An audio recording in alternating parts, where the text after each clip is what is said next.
सरकार 3.0 का गठन हो चुका है और लगातार तीसरी बार नरेंद्र मोदी ने प्रधानमंत्री पद की शपथ ली है।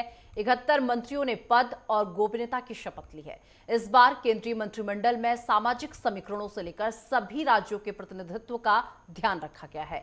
ओबीसी और एसईबीसी वर्ग से 29 मंत्री बनाए गए हैं, वहीं सामान्य वर्ग से 28 और अनुसूचित जाति से 10 मंत्री बनाए गए हैं। 5 एसटी और 7 महिला नेताओं को भी मंत्रिमंडल में जगह मिली है। सीटों के लिहाज से सबसे बड़े राज्य यूपी में पीएम मोदी समेत सबसे अधिक 10 मंत्री हैं। नई सरकार में युवाओं को तरजीह दी गई है, लेकिन वरिष्ठ और अनुभवी नेताओं का खास महत्व भी दिया गया है। पिछली सरकार के अधिकांश बड़े चेहरे नए मंत्रिमंडल में भी शामिल किए गए हैं। वहीं नए मंत्रिमंडल में लगभग हर राज्य का प्रतिनिधित्व है। केरल से 2 मंत्रियों को बनाया गया है और पंजाब से भी मंत्री बनाए गए हैं। ये बताता है कि सरकार का केरल और पंजाब पर भी फोकस है और हो भी क्यों ना, पहली बार केरल में कमल खिला है।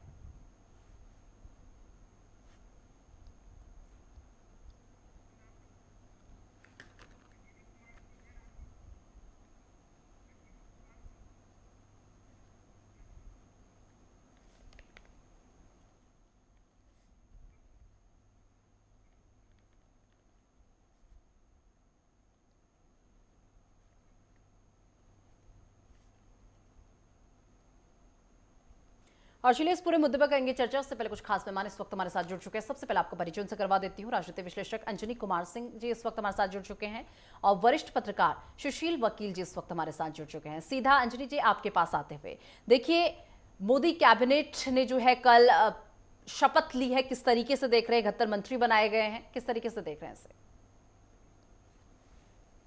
जी, कल शपथ ग्रहण समारोह में लगभग राज्य के सभी जगहों पर उचित प्रतिनिधित्व देते हुए परम आदरणीय नरेंद्र मोदी जी ने शपथ ली है।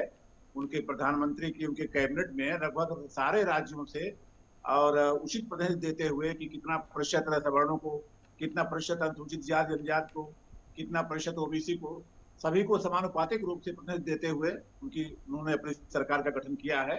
और ये चूंकि अभूतपूर्व ये तो है ही है, लेकिन पिछले वर्ष की तुलना में 2014-2019 की तुलना में चूंकि ये एनडीए कैबिनेट है, इसलिए बहुत ही संतुलन के साथ उन्होंने अपने कैबिनेट में मंत्रियों की जगह दी है। और सारे के सारे राज्यों से ऐसे ऐसे चेहरों को उन्होंने जगह दी है जो अपने अपने राज्यों में कई बार जीत दर्ज करने के बाद, जीत भी उन्होंने कई बार दर्ज की, भारी भारी वोटों से जीत दर्ज की और अपने अपने क्षेत्र में उन्होंने काम भी किया। कार्य तो देखा जाए, मोदी जी ने पूरे राष्ट्र में, पूरे भारत में जो ऐतिहासिक फैसले किए और जिनको बीते लगभग कई दशकों से मैं देख रहा हूं, कांग्रेस के शासनकाल से लेकर के आज तक लगभग किसी प्रधानमंत्रित्व के काल में ये नहीं रहा कि वो ऐतिहासिक निर्णय ले सके। और शायद ऐतिहासिक निर्णय लेने से डरते रहे या अपने वोट बैंक खिसक जाने के चलते वो ऐसा नहीं कर पाए या जो भी कारण रहा हो, इतने ऐतिहासिक निर्णयों के बावजूद, इतने कार्य के बावजूद अगर मोदी गवर्नमेंट अपना मतलब एनडीए गवर्नमेंट मतलब फार्म कर रहे हैं, बहुमत उनको कहीं न कहीं कमी रह गई, तो मैं यही कहूंगा कि उनको उचित टिकट का बंटवारा में या तो कहीं न कहीं रिक्तता रह गई या जो सीटिंग एमपी थे वो अपने क्षेत्रों में अपनी बात नहीं पहुंचा पाए, जनता के कहीं न कहीं नाराजगी का शिकार रहे या कहीं न कहीं उनको ये डर सताने लगा कि अगर ये फिर से बहुमत में जाएंगे तो हो सकता है संविधान में परिवर्तन हो या आरक्षण के मुद्दे पर बहुत सारी गलत अफवाहें फैलाई गई, जो भी कारण रहा हो। लेकिन फिलहाल कल जब मोदी जी ने शपथ लिया तो मैं मानता हूं कि जनता के साथ साथ ये पूरे भारत के लिए गर्व का विषय था कि तीसरी बार इतिहास अपने आप को दोहरा रहा था। पंडित नेहरू जी ने 3 बार शपथ लेकर के भारत के प्रधानमंत्री पद को सुशोभित किया था, लेकिन नरेंद्र मोदी जी ने तीसरी बार शपथ लेकर के उनके बराबरी को तो रिकॉर्ड किया ही, लेकिन बराबरी के साथ साथ निर्वाचित तीसरी बार थे। पहली बार तो वो प्रधानमंत्री बने थे, स्वतंत्रता प्राप्ति के बाद उनको बनाया गया था, लेकिन निर्वाचन के आधार पर अगर देखा जाए तो यह अतिशयोक्ति नहीं होगी कि पंडित जवाहरलाल नेहरू से भी आगे उन्होंने एक लकीर खींची, एक बड़ी लाइन खींची। जी चलिए ठीक है। सुशील वकील जी भी लगातार हमारे साथ बने हुए हैं। सुशील वकील जी, देखिए जिस तरीके से बात कर ली जाए, 2024 में मोदी का ये सबसे बड़ा मंत्रिमंडल है। देखिए 2014 की अगर मैं बात करूं तो 46 मंत्री थे, 2019 में 58 और 2024 में प्रधानमंत्री मोदी को लगाकर 72। तो देखिए सबसे बड़ा 2024 में अगर देखा जाए तो सबसे बड़ा मंत्रिमंडल ये रहा है 2024। देख लीजिए, मैं निशा जी, पहले 2014 में बीजेपी की अपनी मेजोरिटी आई थी, तो इसलिए बाकी जो अलायंस पार्टनर थे उतना इतना डिपेंडेंट नहीं रहना पड़ा। लेकिन इस बार इनके साथ जितने भी गठबंधन में लोग हैं, उनको भी तो हर एक को खुश करना है। ये पहली बार हो गया 2024 में कि मोदी जी ने जो अपना कैबिनेट बनाया या अपने मंत्रालय में जितने भी मंत्री वगैरह रखे, चाहे मिनिस्टर ऑफ स्टेट हो या इंडिपेंडेंट चार्ज के हो, तो सबको इक्वल रिप्रेजेंटेशन दिया है। ऐसा है कि कोई भी जो एनडीए पार्टनर है इस टाइम कोई नाराज नहीं है, एक्सेप्ट कि जो ये अजीत पवार जी है, उन एनसीपी के या प्रफुल्ल पटेल जी को दिया था minister of state independent charge, वो मानते नहीं कि कैबिनेट रैंक के लिए। बाकी जितने भी गठबंधन में इनके लोग हैं सारे खुश है। अब ये पहली बार हो रहा है कि हर देश के हर कोने से रिप्रेजेंटेशन मिली है, हर जाति को रिप्रेजेंटेशन मिली है। यहाँ तक कि केरला में एक या दो सीट जो इनकी आ गई, वहां पर भी एक दो मंत्री ला रहे हैं ये। पंजाब में जो रणवीर सिंह बिट्टू जी है, तो वो तो हार गए थे, लेकिन पंजाब को भी रिप्रेजेंटेशन दे दी। यूपी में जहाँ इनको 35 सीटें कुल मिल गई, और 35 सीटों के बहुत सारे सीटों के हारने के बावजूद भी ये यूपी में इन्होंने 11 मंत्री बना दिए। और जो पहले ये मुख्यमंत्री को हटाया गया था कि कुछ अपने कारणों से, कि पार्टी ने जो समझा कि ये इनका आगे रहना मुनासिब नहीं है या इनकी वजह से थोड़ा लॉस हो जाएगा पार्टी को, वहां से हटाया गया, तो उनको यहाँ से भी एडजस्ट किया गया। इक्वल रिप्रेजेंटेशन, हर एक को खुश करने की कोशिश की। और जितने भी कल जितने भी ये अलायंस के पार्टनर थे, जो भी पत्रकारों से आकर या इनसे इंटरव्यू देते, सब कह रहे थे नहीं जी, हम बड़े विश्वास थे, जो हमारी ज्यादा ये आशाएं भी नहीं थी, जितनी हमारी आशाएं थी वो पूरी होगी। और ये पहली बार हो रहा है ऐसा कि मोदी जी का, डिस्पाइट के उनकी अपनी मेजोरिटी नहीं मिली, लेकिन नहीं तो जनरली क्या होता है, जहां भी ऐसे सरकार बनती है तो सारे खींचातानी करने लगते हैं। लेकिन इसमें यह चीज नहीं देखा गया अभी तक। खाली एक्सेप्ट के एनसीपी के में थोड़ी नाराजगी कि वो चाहते हैं कि हालांकि एक दो सीटें उनकी खुला है, वो उस पर एक कैबिनेट पोस्ट चाहते हैं, लेकिन वो जो सरकार देने को तैयार नहीं है। लेकिन फिर भी बातचीत चल रही है, और अभी तक उन्होंने अपने पते नहीं खोले। ये नहीं कह रहे कि हम नाराज हो गए, वो कह रहे हैं हम इंतजार कर रहे हैं कि मोदी जी या मोदी जी के जो ये खास लोग हैं वो क्या इस बारे में थोड़ा सा ये एक्शन ले लें। ओवरऑल जो देखा जाएगा तो सारे रीजन खुश है, हर एक को रिप्रेजेंटेशन इक्वल मिलती है। बिल्कुल। चलिए, अंजनी कुमार जी भी लगातार हमारे साथ बने हुए हैं। अंजनी जी, देखिए, जिस तरीके से बात कर ली जाए, सबसे ज्यादा जो मंत्री हैं वो उत्तर प्रदेश से बनाए गए हैं, 11 मंत्री बनाए गए हैं। उसके बाद बिहार से बनाए गए हैं 8, महाराष्ट्र से 6, गुजरात से 5, कर्नाटक से 5 और मध्य प्रदेश से 5, राजस्थान से 4, आंध्र प्रदेश से 3, ओडिशा से 3, हरियाणा से 3, झारखंड से 2, पश्चिम बंगाल से 2, तेलंगाना से 2, असम से 2, केरल से 2 और सभी राज्य जो बाकी राज्य बने उनमें से एक एक जो है मंत्री बनाए गए हैं। लेकिन सबसे अगर बात कर ली जाए उत्तर प्रदेश की, तो देखिए 11 मंत्री यहां से बनाए गए हैं। किस तरीके से देख रहे हैं इसे? देखिए, उत्तर प्रदेश से 11 मंत्री बनाया जाना बिल्कुल उचित निर्णय कहा जाएगा, इसलिए कि उत्तर प्रदेश से सर्वाधिक सीटें उत्तर प्रदेश की लोकसभा की हैं। 80 सीटों में से अगर 11 को उन्होंने मंत्री बनाया है तो उनका निर्णय एकदम उचित है, उचित प्रतिनिधित्व उन्होंने दिया है। बाकी राज्यों की इतनी सीटें भी नहीं हैं जितनी सीटें उत्तर प्रदेश से जो है उनको मिली हैं। और उत्तर प्रदेश हमेशा प्रधानमंत्री के चुनाव में, उत्तर प्रदेश से हमेशा प्रधानमंत्री लगभग उत्तर प्रदेश निर्णायक भूमिका अदा करता रहा है प्रधानमंत्री पद तक पहुंचने में। इसके पहले भी अगर आप गौर करें 2014, 2019 या उसके पहले 90 के दशक में जाएं, तो उत्तर प्रदेश की भूमिका हमेशा महत्वपूर्ण रही। उत्तर प्रदेश की बात सिर्फ इसलिए नहीं कर रहा हूं कि कोई पक्षपातपूर्ण या उत्तर प्रदेश का निवासी होने के नाते बात कर रहा हूं। उत्तर प्रदेश हमेशा निर्णायक रहा और इसके पीछे इतिहास गवाह। पंडित जवाहरलाल नेहरू से लेकर के पंडित मोतीलाल नेहरू के समय में जब ऐतिहासिक निर्णय लिए जाते थे, भारतीय राष्ट्रीय आंदोलन में मरने मिटने वालों और भारतीय राष्ट्रीय आंदोलन के कार्यकर्ताओं के लिए जो फंडिंग होती थी, आनंद भवन में मीटिंग होती थी, कैसे कहाँ कहाँ क्या क्या कार्यक्रम होने हैं, सब आनंद भवन से गवर्न होता था। तो मैं कहूंगा कि इलाहाबाद एक केंद्र हुआ करता था, उत्तर प्रदेश का प्रयागराज ऐसा स्थान था जहां से पूरे के पूरे भारतीय राष्ट्रीय आंदोलन का वो केंद्र बिंदु था, वहीं से संचालित होता था। उसके बाद धीरे धीरे जब सरकारों का गठन हुआ तो आप देखें, चाहे इंदिरा जी रही हो, चाहे विश्वनाथ प्रताप सिंह रहे हो, जितने भी हो, लगभग सबसे अधिक उत्तर प्रदेश ने उनको देश को प्रधानमंत्री दिए। तो ये कहना कि उत्तर प्रदेश में सर्वाधिक मंत्री बनाए गए और राज्यों से कम मंत्री बनाए गए, उसके दो कारण हैं। एक तो राज्यों में उत्तर प्रदेश के अलावा लोकसभा की सीटें कम है, और दूसरी बात कि उत्तर प्रदेश में लोकसभा की सीटों के हिसाब से जो आबादी है, जो जनसंख्या है, जो वोटिंग का प्रतिशत है, उस हिसाब से रिप्रेजेंटेटिव तय किए जाते हैं। इसका संविधान भी गवाह रहा है और संविधान विशेषज्ञ भी जानते हैं। तो ये कहना कि उत्तर प्रदेश से सर्वाधिक मंत्री बनाए गए, मंत्री तो हर क्षेत्र से बनाए गए, हर जगह प्रतिनिधि दिया गया।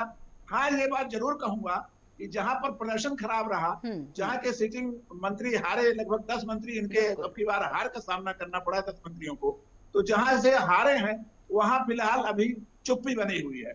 वहां के लोगों को ऐसा नहीं है कि वहां के लोगों को प्रतिनिधित्व नहीं दिया जाएगा, प्रतिनिधित्व मिलेगा, प्रतिनिधित्व मिला भी है। और जो भी उत्तर प्रदेश का मंत्री बना है, चाहे 11 मंत्री बने हों, चाहे मध्य प्रदेश से जो भी बने हों, वो दरअसल किसी प्रदेश के मंत्री नहीं है, वो पूरे भारत के मंत्री हैं। बिल्कुल। भारत के हर राज्य को वो अपने भारत के हर राज्य उनका राज्य है। ऐसा नहीं कि उत्तर प्रदेश में मंत्री बन गए तो भारत के हर राज्य का प्रतिनिधित्व जो है शून्य हो जाएगा। जब राष्ट्र में केंद्रीय मंत्रिमंडल का गठन होता है तो केंद्रीय मंत्री उस राज्य का मंत्री नहीं, अपने पूरे भारत का मंत्री होता है। तो सारे राज्यों में तो वो अपना काम करेंगे ही, चाहे शिक्षा मंत्रालय हो, चाहे गृह मंत्रालय हो, चाहे रक्षा मंत्रालय हो। माननीय राजनाथ सिंह उत्तर प्रदेश से बिलोंग करते हैं, लखनऊ से रिप्रेजेंटेटिव हैं, तो ऐसा थोड़ा है कि अगर रक्षा मंत्री या गृह मंत्री जो भी बनाए गए भविष्य में, तो गृह मंत्री उत्तर प्रदेश का होगा, पूरे भारत का गृह मंत्री होगा। तो राज्य की जहां तक बात है, ये विधानसभाओं में देखा जाता है कि किस जिले से कितने रिप्रेजेंटेटिव को कितना मंत्रिमंडल में स्थान दिया गया है, वो अपने क्षेत्र में विकास कर पाएगा कि नहीं कर पाएगा। लेकिन ओवरऑल जब राष्ट्र की बात होती है तो एक मंत्री पूरे देश का मंत्री होता है, किसी प्रदेश का मंत्री नहीं होता। लेकिन फिर मैं अपनी बात पर वापस आता हूं कि उत्तर प्रदेश से जो 11 मंत्रियों को जगह दी गई है, वो लोकसभा की सीटों के आधार पर, जनसंख्या के आधार पर और पाए हुए मत प्रतिशत के आधार पर वो ये निर्णय लिया गया है। जी चलिए, ठीक है।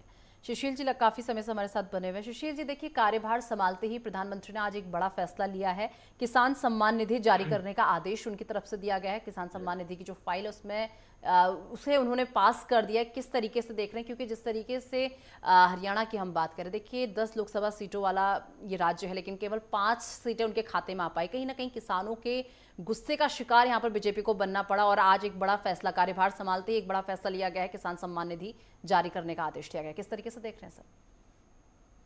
देख लीजिए कि अभी हरियाणा में 3-4 महीने के बाद इलेक्शन होने वाले हैं। तो हरियाणा में जो जो मुख्य कारण है उसमें एक तो ये चीज है, किसानों का थोड़ा उनका जो रोष है सरकार के खिलाफ, उसके वजह से बीजेपी को थोड़ी डिफीट लेनी पड़ी। बिल्कुल। तो दूसरे मुद्दे भी यहाँ पर अनएम्प्लॉयमेंट वगैरह वो भी तो है ही, लेकिन जो मेन मुद्दा है वो तो किसानों का ही था। लेकिन एक चीज समझ नहीं आ रहा कि इतना 20,000 करोड़ रुपया का फिर भी जो ये आज प्रधानमंत्री ने साइन कर लिया इसका फाइल का, जो इनका यह बन रहा है, उसके बावजूद किसान खुश नहीं है। ये जो टैक्स पेयर्स का इतना पैसा जा रहा है किसानों को, 3-4 इंस्टॉलमेंट साल में मिल रहे हैं, उसके बावजूद भी इतना खाते पैसा खर्च के बाद जो बेसिकली जो पैसा है वो तो टैक्स पेयर्स का मनी है, उसके बाद भी खुश नहीं होते हैं। ये पहला जो काम प्रधानमंत्री ने किया, हम सोच सकते हैं कि देखो जी ये अन्नदाता है हमारे यहाँ, अन्न देते हैं हमें, लेकिन इस चीज पे कुछ आगे थोड़ा ये होना चाहिए, बहस एक होनी चाहिए कि अगर इतना पैसा सरकार दे रही है, किसान खुश क्यों नहीं हो रहे हैं। अभी आज इस साल में रिलीज हो गया तो 1 महीने 1.5 महीने के बाद फिर देखेंगे किसान बॉर्डर पे आ रहे हैं। लेकिन सरकार के पास भी कुछ मजबूरियां हैं कि किसान एक साइड से खुश होते थे, दूसरी बेल्ट में नहीं होते, दूसरी बेल्ट में होते थे, तीसरी जगह से नाराज हो रहे हैं। ये किसानों का जो है, जब तक इनका फंडिंग वगैरह जो कि पंजाब में हो रहा है, जो से इनका आप गवर्नमेंट थोड़ा बाया कर रही है, या विदेशों से 2-3 या जगहों से भड़का रहे हैं, जब तक यह सॉल्व नहीं हो जाएगा तब तक ये किसानों का जो किस्सा चलता रहेगा। चाहे प्रधानमंत्री एक इंस्टॉलमेंट दे दे, 2 दे दे, 3 दे दे, ये आंदोलन इनके चलते ही रहेंगे। लेकिन फिर भी ये अच्छी है पहल है प्रधानमंत्री की। अभी ऑफिस में पहली बार गए तो पहली बार उन्हीं का जो इंस्टॉलमेंट है वो उस पर फाइल पे साइन कर दिया। हम चाहते हैं कि अन्नदाता हमारे यहाँ वो खुश हो जाए, ताकि ये जो बार बार लोगों को बड़ी परेशानियों का या सामना करना पड़ता है, बोर्ड रूम पे जो बंद हो जाते हैं, 100-150 किलोमीटर दूरी से आना पड़ता है, पेशेंट से तड़पते हैं या एम्बुलेंस को आने नहीं देते हैं। हम चाहते हैं कि वो चीज़ें न हो जाए। बाकी ये जो प्रधानमंत्री का स्टेप है हम वेलकम करते हैं, ताकि अन्नदाता या हमारे जो है वो भी खुश हो जाए। ये किसानों का हरियाणा में एक बड़ा मुद्दा रहा, किसानों की वजह से ही बीजेपी को ये 5 सीटें कम हो गई यहाँ पर। तो यही सही हाल है यूपी का भी जो आज तक का ये कहा जाता था दिल्ली में जो सरकार बनाता था यूपी के गेट से ही आना है, लेकिन ये पहली बार हो गया कि यूपी में ये इतना बुरा हाल हुआ है बीजेपी का। अगर प्रधानमंत्री मेरे को लग रहा है साउथ में नहीं जाते, बड़ी मेहनती करते, ये तो बीजेपी के लिए इस बार एनडीए के लिए बड़ा बुरा हाल होता है। लेकिन ये शुक्र था कि अगर ये यूपी में थोड़ा सेटबैक आ गया, साउथ वगैरह बाकी स्टेटों से थोड़ा बहुत कम्पेंसेट हो गया। ठीक है अंजलि जी, जिस तरीके से बात की जाए इस मंत्रिमंडल में जो है हर किसी का बहुत ध्यान रखा गया, हर एक वर्ग का इसमें ध्यान रखा गया। वहीं अगर महिलाओं की बात कर ली जाए तो देखिए मोदी मंत्रिमंडल में 7 महिलाएं जो है उन्हें जगह मिली है यहाँ पर। जी बिल्कुल, 7 महिलाओं को जगह दी गई है और पहले भी महिलाओं का ध्यान रखा जाता था। और जहां तक महिला का सवाल है तो ऐसा कोई विशेष बिंदु नहीं है ये कहा जाए कि महिलाओं को स्थान अगर कम दिया गया या अधिक संख्या दी जाती तो उससे महिलाओं का जो है उनके कल्याण का प्रतिशत, उनका कल्याण अधिक होता है या उनके उन्नयन में जो है वो और ज्यादा इजाफा होता है, ऐसा नहीं। जो मंत्रिमंडल होता है किसी भी सत्ताधारी दल का, वो मंत्रिमंडल का ये कार्य और उद्देश्य होता है कि अगले पूरे के पूरे पंचवर्षीय योजना में हम ऐसा कार्य करें, ऐसी विकासकारी योजनाएं लाएं, कल्याणकारी योजनाएं लाएं, ऐसा हम राष्ट्र के उन्नयन को ऐसे रास्ते पर ले जाएं ताकि 5 वर्ष पूरा होने के बाद भी हमारी साख बरकरार रहे और जब हम लोकसभा के चुनाव में जाएं तो जनता के प्रति जवाबदेह हो। जनता हमसे सवाल करे तो हम उसको पूर्ण रूप से संतुष्ट कर सकें कि हमने 5 सालों में किया क्या।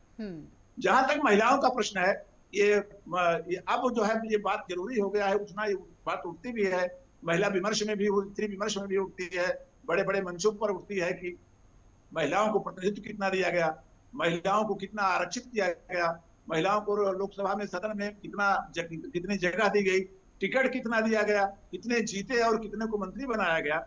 ये लाजिमी बात है उठने के लिए। तो उस हिसाब से जितने महिला शक्तियों को उन्होंने मंत्रिमंडल में जगह दिया है वो फिलहाल कम नहीं है। ये मैं नहीं कह रहा हूँ, ये राजनीतिक मतलब जो राजनीतिक विश्लेषण है, जो संविधान के अनुरूप विशेषज्ञों के अनुरूप जो विश्लेषण है, जैसे इकोनॉमिस्ट जो है विश्लेषण करते हैं भारत के अर्थशास्त्र पर, जैसे अभी हमारे साथी मित्र ने बादरणी सुशील जी ने बात कही किसानों के लिए, उस विश्लेषण के आधार पर यह कहा जा सकता है कि जो महिला सांसदों को, जो महिला मंत्रियों को जगह दी गई है, उनकी संख्या फिलहाल कम नहीं। उसके अलावा भी प्रधानमंत्री अपने पास बहुत सारे ऐसे मंत्रालय, ऐसे विषय अपने पास रखते हैं जो कालांतर में मंत्रिमंडल विस्तार में हो सकता है वो महिलाओं को और बढ़ाएं या किसी और को विस्तार में किसी और को शामिल करें।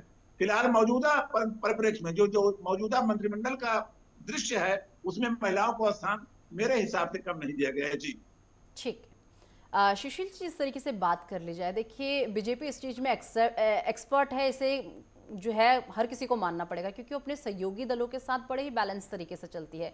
अगर यही स्थिति अगर विपक्ष में होती तो शायद आवाजें उठने लगती, लेकिन देखिए जिसे जितना दिया गया, हालांकि डिमांड्स बड़ी बड़ी रखी गई, हर चाहे आप टीडीपी की बात कर ली जाए, चाहे जेडीयू की तरफ से बात कर ली जाए, हर किसी ने अपनी डिमांड रखी क्योंकि बीजेपी बहुमत के आंकड़े को नहीं छू पाई और सबकी डिमांड्स पूरा करना बीजेपी पर एक जिम्मेदारी सा जो है बन गया था। लेकिन देखिए सहयोगी दलों के साथ भी इतने बैलेंस तरीके से जो है बीजेपी चले, किस तरीके से देख रहे हैं इसे?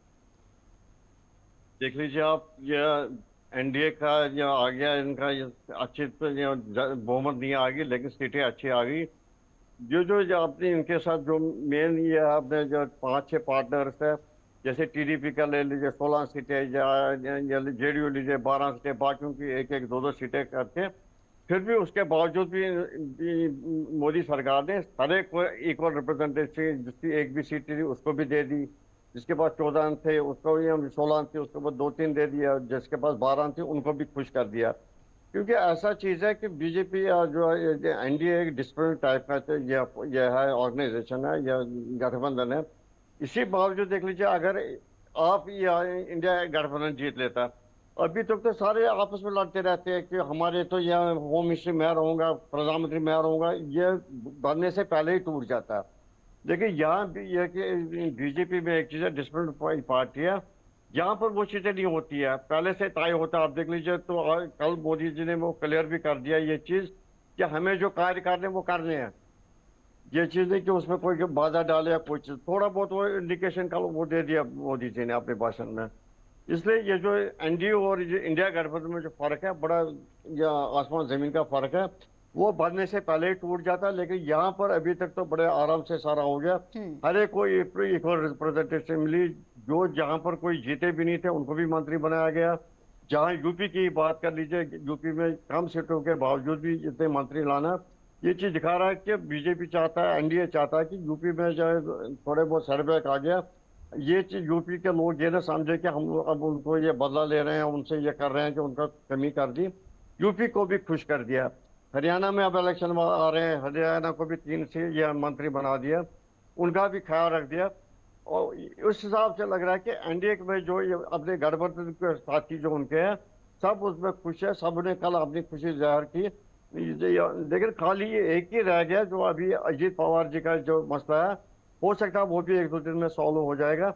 बाकी जो आपको ये महिलाओं की बात कर रहे थे, मेरे को लग रहा है कि अभी बात चल रही है पुंडेश्वरी जो जो आंध्र प्रदेश से आ रही है, शायद उसको लोकसभा स्पीकर बनाने की बात चल रही है। और भी लग रहा है कि और भी मोदी जी अपने ठीक। कैबिनेट में या बाकी जो पोजिशन है उसमें महिलाओं को स्थान देने वाले।